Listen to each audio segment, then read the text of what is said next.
السلام علیکم ورحمۃ اللہ وبرکاتہ۔ ناظرین، آپ دیکھ رہے ہیں زین مدنی اسلامک چینل اور میں ہوں آپ کا میزبان محمد زین مدنی۔ ناظرین، جیسا کہ آپ کو معلوم ہے کہ ہم ریاض الصالحین ریکارڈ کر رہے ہیں۔ آج ہم ریاض الصالحین کی حدیث نمبر 49 ریکارڈ کریں گے۔ آپ سے التماس ہے کہ ہمارے چینل کو سبسکرائب کریں، لائک کریں، شیئر کریں، بیل آئیکن پہ کلک کریں تاکہ ہر آنے والی نئی ویڈیو آپ تک پہنچ سکے۔ ونصلی علی رسولہ الکریم، اما بعد فاعوذ باللہ من الشیطان الرجیم، بسم اللہ الرحمن الرحیم۔ ریاض الصالحین جلد اول اور باب نمبر 3، باب الصبر، صبر کا بیان۔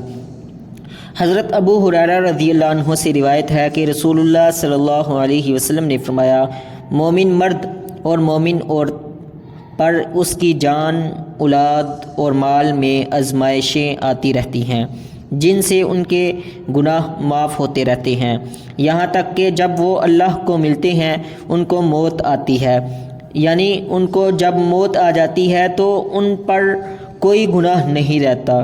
اسے ترمذی نے روایت کیا ہے اور کہا ہے کہ اس کی سند حسن صحیح ہے۔